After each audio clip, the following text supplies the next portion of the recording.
Apocalipse capítulo 9, versículo 21. Não se arrependeram das suas feitiçarias. E não se arrependeram dos seus homicídios, nem das suas feitiçarias, nem da sua prostituição, nem das suas ladroices. O Brasil já estaria quase classificado entre os seguidores desses demônios, né, que levou todas essas coisas erradas para os homens na grande tribulação, e eles não abandonam. O texto fala de violência desenfreada, homens recorrendo à feitiçaria, outros se mantendo na prostituição e outros no roubo. Um momento de tanto juízo era para tocar na humanidade e eles temerem a Deus, mas estão com os olhos vendados e os ouvidos tampados pelo anjo do abismo.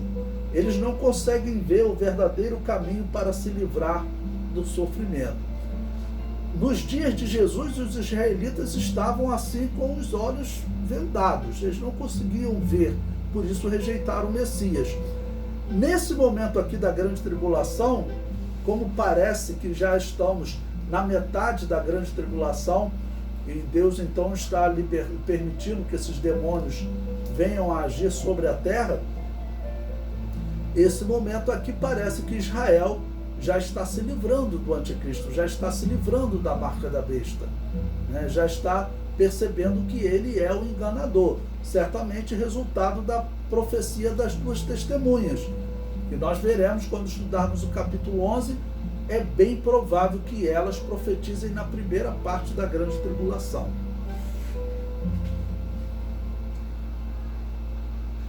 Prosseguindo, Paulo profetizou que nos últimos tempos os homens dariam ouvido a espíritos enganadores e a doutrinas de demônios. Observem que o que o apóstolo Paulo fala nesse texto parece ser um período anterior à grande tribulação, mas eu vou usar esse texto para comparar. O que o apóstolo Paulo está falando aqui parece ser um período que poderíamos encaixar ali no princípio de dores, né? As dores que antecedem a grande tribulação. Esse princípio de dores a igreja vai estar vivendo, né? Então o que o apóstolo Paulo fala de um período antes da grande tribulação, que antecede a grande tribulação, dá para nós dimensionarmos como será a grande tribulação. 1 Timóteo capítulo 4, versículo 1, ele diz: mas o Espírito expressamente diz que nos últimos tempos apostatarão alguns da fé, dando ouvidos a espíritos enganadores e a doutrinas de demônios. Irmãos, eu tenho que falar, vamos dizer, é inacreditável o que está acontecendo no meio cristão. Eu sempre falo, a Assembleia de Deus não é a única igreja cristã, mas ela é uma igreja cristã. Se eu não acreditasse nisso, eu não estaria na Assembleia de Deus. É inacreditável como aquela doutrina de demônios está entrando nas Assembleias de Deus.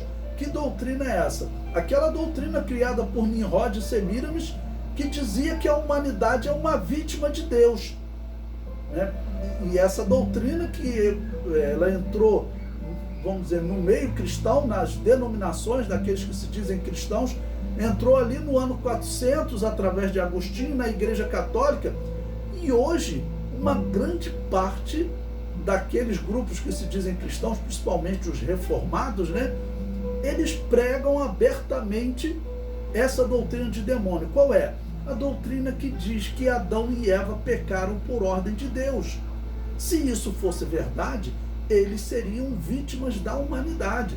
Essa doutrina é largamente pregada no mundo. Foi feito um filme sobre Noé e essa doutrina era pregada abertamente. Se você vê o filme ele é horrível por um lado, né? Mas é importante para o cristão conhecer os enganos. Noé, ele é ajudado pelos demônios que foram expulsos do céu e viviam aqui na terra como monstros de pedra. E Noé começa a perguntar a eles por que eles foram expulsos do céu. E eles chegam num determinado momento que eles contam para Noé. A história que eles vão contar significa o seguinte: os demônios e a humanidade são vítimas de Deus. Essa é a doutrina da Babilônia. Eles dizem o seguinte, está lá no filme, que os homens pecaram, Adão e Eva pecaram. Ele fala, vocês pecaram, e Deus queria castigar vocês de qualquer maneira. E ele diz, e nós estávamos defendendo vocês, para que Deus não castigasse vocês. Mas Deus, ele foi intolerante, ele queria castigar vocês de qualquer maneira. E nós estávamos insistindo na defesa. Por defendermos vocês, Deus nos jogou aqui para a terra. Ou seja, o pior da história é Deus, né? Porque foi intolerante. Deus não está ajudando Noé a construir a arca, nem a proteger dos descendentes de Caim no filme. Os demônios é que ajudam Noé. E os demônios, eles são uma vítima de Deus. E a pior cena do filme é porque um desses demônios, com a boca torta, uma coisa horrível, né, ele começa numa determinada parte do filme olhar para o céu e dizer que Deus deve reconhecer que ele errou, que tanto os demônios quanto a humanidade são vítimas de Deus, que eles não deveriam castigar. E no filme lá, Deus reconhece que errou e readmite os demônios no céu. Essa doutrina, ela está sendo pregada no nosso meio e as pessoas estão acreditando. E vamos lembrar que a doutrina original, que surgiu na Babilônia apocalíptica, ela dizia o seguinte, que até o querubim ungido, ele também era vítima de Deus, porque Deus ordenou que ele pecasse e se tornasse Satanás. É uma doutrina de demônios. Não consigo entender como cristãos conseguem acreditar nisso. Na verdade, eu acredito que verdadeiros cristãos não acreditam nisso, porque essa é uma aberração, né? Essa doutrina tem que sempre ser lembrada. Ela era pregada por todos os povos pagãos. Roma, ela pregava, né, essa doutrina da Babilônia, que os deuses determinavam as vitórias, derrota, o dia de nascimento, o dia de morte, tudo era determinado pelos deuses. Enquanto a igreja cristã e os judeus eram os únicos que pregavam o livre-arbítrio. Os outros todos acreditavam na predestinação. Mas hoje, eu falo mais das igrejas reformadas, que a igreja católica não está nem aí para isso. Hoje ela é só um poder político-religioso, vou colocar assim. Mas os reformados pregam essa doutrina de demônios, né, e acreditam, né, falam de uma maneira como se ela fosse a grande verdade, né, a grande verdade. Mas quando nós estudamos a história e a Bíblia, o que nós percebemos essa é uma doutrina de demônios, né? Essa e outras coisas. Existem igrejas hoje, evangélicas, que o pastor vai pregar lá na paróquia do padre, o padre vai pregar lá na igreja do pastor, né? Aqui no Rio de Janeiro, o Papa entrou numa Assembleia de Deus e rezou o Pai Nosso junto com o dirigente lá da igreja. Foi aqui no bairro de Manguinhos. Então é só coisa ruim vindo no mundo. Esse momento que nós estamos vivendo, que não é a grande tribulação ainda, ok? É esse momento que o apóstolo Paulo está falando, né? O apóstolo Paulo está falando de pessoas que têm um conhecimento da Bíblia, mas que estão dando ouvido a doutrinas de demônios. Durante a grande tribulação, as pessoas serão enganadas ainda mais facilmente, né? Prosseguindo no comentário. Tudo indica que este texto de Paulo fala de um período anterior à grande tribulação, um período que chamamos de princípio de dores.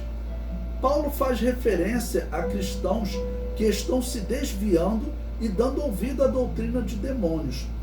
Se no princípio de dores, antes da grande tribulação, alguns cristãos que possuem algum conhecimento da verdade são enganados, a grande tribulação será muito pior. A humanidade será enganada facilmente, porque, vamos dizer, a besta, os demônios que estão sendo descritos aqui, que vão trabalhar para que a humanidade adore o anticristo, são seres poderosos. O homem não consegue lutar contra esses seres sozinho. Vamos lembrar que Deus ensinou a Jó que ele não pode lutar sozinho contra Satanás. E usou o quê? A figura do Leviatã. Em Isaías 27, versículo 1, claramente, Satanás ele é chamado de a antiga serpente, né? A serpente enroscadiça e o Leviatã. Então era um símbolo ali de Satanás. Prosseguindo, no princípio de dores, os homens falam mentiras e não se arrependem, pois as suas consciências estão cauterizadas, diz o apóstolo Paulo. Na grande tribulação, com certeza os homens serão levados mais facilmente pelo engano dos demônios. 1 Timóteo 4:2, Paulo diz: pela hipocrisia de homens que falam mentiras, tendo cauterizado a sua própria consciência. Aqui o apóstolo Paulo está falando de homens do meio cristão, que pelo menos se identificam como cristão, né? Ok? Das correntes cristãos. Eles estão dando ouvido a esses demônios, a sua consciência estão cauterizada, ou seja, eles não percebem o erro. Toda a ação dos demônios durante a grande tribulação tem o propósito de tornar a população da terra dependente do anticristo. Lembremos que esses gafanhotos e esses cavalos parecem ser soltos na metade da grande tribulação. Este é também o momento que o anticristo e Israel estão rompendo a aliança. Coloquei Daniel 9:27, que fala do rompimento dessa aliança. E ele firmará um concerto com muitos por uma semana, e na metade da semana fará cessar o sacrifício e a oferta de manjares. E sobre a asa das abominações virá o assolador. Ou seja, o assolador, a partir do rompimento dessa aliança, ele vem, né, asa das abominações, ou seja, uma abominação veloz. E essa abominação veloz, ela ocorre por quê? Porque ele recebe apoio desses demônios que sobem do abismo, como gafanhotos, né? E desses 4 anjos e o exército dos que acompanham esses 4 anjos que estavam junto ao grande rio Eufrates. Então, prosseguindo. E sobre a asa das abominações virá o assolador, e isso até a consumação, e o que está determinado será derramado sobre o assolador. Então, veja, ele vai fazer cessar o sacrifício e a oferta de manjares. Para vocês observarem o momento profético que nós estamos vivendo, eu postei no grupo aí de vocês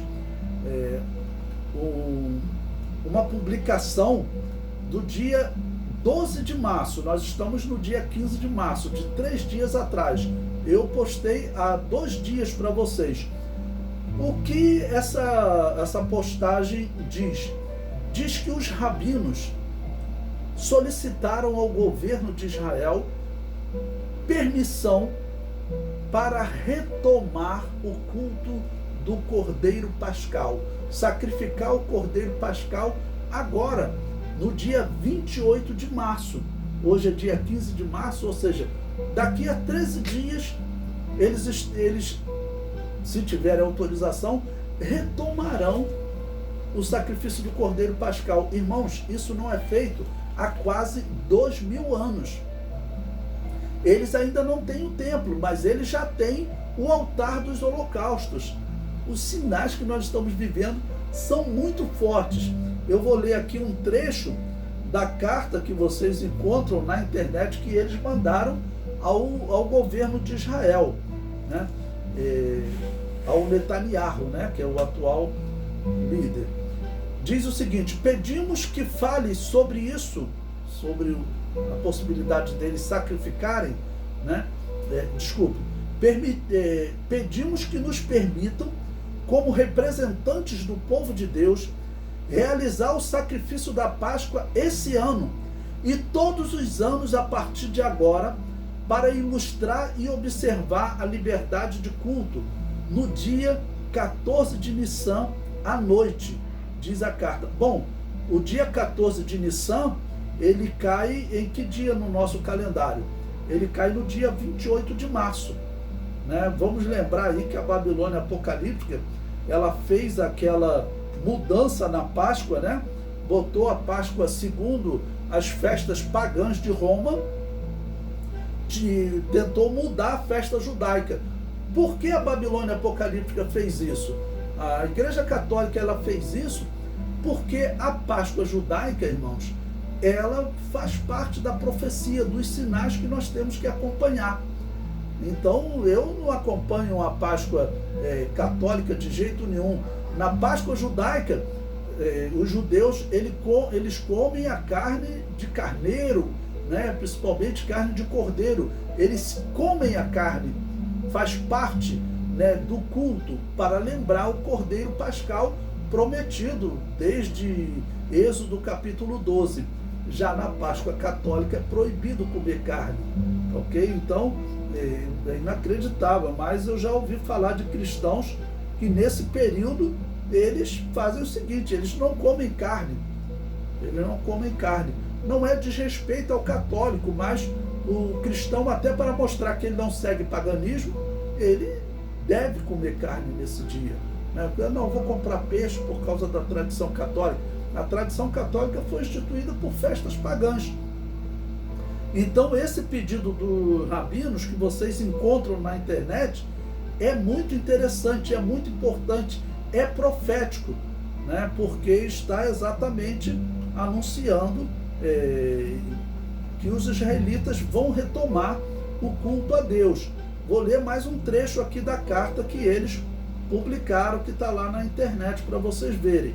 Veja, sobre a Páscoa, eles dizem, né? Pedimos que fale sobre isso publicamente nos próximos dias, declarando abertamente que o Estado de Israel, o Estado do povo judeu, pretende permitir que os judeus, em virtude de seus direitos religiosos e nacionais, mantenham uma liberdade moderada e modesta de adoração no Monte do Templo. Por quê? O Monte do Templo está lá, eles já fizeram o altar dos holocaustos, eles querem sacrificar, eles estão pedindo autorização, porque há tempos atrás, se falasse em retomar o culto ali naquela região, os árabes imediatamente iniciariam uma guerra. Mas hoje já existe uma corrente árabe de historiadores que reconhece que essa tradição de que Maomé ascendeu ao céu, subiu ao céu de Jerusalém, isso é uma tradição tardia que não é verdadeira. Então, assim, os árabes estão meio que abrindo mão de Jerusalém, ou aceitar dividir Jerusalém com os judeus, principalmente o Monte do Templo. Hoje os judeus não podem fazer culto nenhum no Monte do Templo, de fazer um sacrifício. Os árabes não permitem. Prosseguindo, essa mensagem é especialmente importante nos dias antes da Páscoa, nosso tempo de liberdade, e para dar tempo para preparar adequadamente o sacrifício da Páscoa, que será para toda a nação de Israel, enquanto sinaliza para o mundo inteiro que o Deus de Israel nos concedeu o êxodo do Egito e nos ordenou cumprir os mandamentos da Torá, com o objetivo de trazer Israel e todas as nações à liberdade. Para fazer isso, devemos cumprir a principal mitzvah nacional, o sacrifício da Páscoa, né? Ainda tem mais uma parte do documento que diz: abençoamos você, Netanyahu, né? Porque você terá grande sucesso nas próximas eleições, que será a vontade do Senhor de todos, cuja santa presença habita em Sião, e cuja cidade eleita é Jerusalém, que continuem a liderar o Estado de Israel e o povo de Israel nos próximos anos para sempre. Vamos adorar a Deus, o Deus de Israel, o Criador do mundo, no lugar que Deus escolheu. Daí vem luz e instrução para todo mundo. O discurso é bonito, né? E finaliza aqui o documento. O discurso é bonito, né? Infelizmente, essa atitude que eles vão tomar acabará por acontecer com uma aliança com o anticristo. A Bíblia não garante que o anticristo vai participar da construção do templo. Pode até ser. O que a Bíblia diz é que ele vai interromper a aliança, o sacrifício, ele vai assentar-se no templo de Deus, querendo parecer Deus, Porém, a Bíblia não fala de uma participação dele na construção do templo, mas é bem provável. Só fico observando que tem intérpretes, né, escatologistas aí no YouTube garantindo que o anticristo vai participar da construção do templo. É melhor nós não irmos além do que está escrito. Bom, então esse texto de Daniel deixou claro que o anticristo vai interromper o sacrifício e a oferta de manjares. Os sacrifícios estão perto de serem retomados em Israel. Veja como é profético, como é importante esse momento. O comentário prossegue. Mas Deus anuncia que uma pedra preciosa foi assentada em Sião. Isaías 28:16. Eu cito esse texto porque esse texto ao mesmo tempo fala dessa pedra e fala dessa aliança de Israel. Vejam. Portanto, assim diz o Senhor Jeová: eis que eu assentei em Sião uma pedra já provada, pedra preciosa de esquina, que está bem firme e fundada. Aquele que crer, não se apresse. Isaías prossegue dizendo que o concerto que Israel fez com a morte, com o inferno, será anulado. Ou seja, a aliança com o anticristo, Isaías chama de aliança com a morte, aliança com o inferno. Versículo 18 do capítulo 28 diz: e o vosso concerto com a morte se anulará, e a vossa aliança com o inferno não subsistirá. E quando o dilúvio do açoite passar, então sereis oprimidos por ele. O comentário prossegue. Certamente o fim deste concerto representa o momento que Israel está se livrando da marca da besta e iniciando a conversão a Jesus Cristo, ali da metade da grande tribulação, quando ela rompe essa aliança. A metade da grande tribulação parece ser o momento que o anticristo se assenta no templo de Deus querendo parecer Deus. Está em 2 Tessalonicenses 2,4 que diz: o qual se opõe e se levanta contra tudo que se chama Deus ou se adora, de sorte que se assentará como Deus no templo de Deus, querendo parecer Deus. Essa atitude do anticristo deve contribuir para a quebra da aliança com Israel, bem como a morte e ressurreição das duas testemunhas. Os demônios em forma de gafanhoto e de cavalos são contribuições para que o anticristo opere uma grande destruição em Israel. Então esse momento desses demônios provavelmente é exatamente esse momento que Isaías e Daniel profetizaram. Ou seja, Israel e o anticristo estão num momento de turbulência, ou a aliança já foi rompida, então inicia a segunda metade da grande tribulação e esses demônios estão operando para convencer as nações do mundo a destruir Israel e certamente também operando contra Israel para que Israel não creia em Jesus, tá ok? Mas, por outro lado, a Bíblia diz que o Espírito Santo está operando, dando sonhos e visões. Então aqui já começa uma operação do Espírito Santo contrária a essa operação dos demônios. Prossegue o comentário. Quando Israel fizer aliança com o anticristo, dirão que alcançaram paz e segurança. Mas o que virá após 3 anos e meio dessa aliança será uma grande destruição.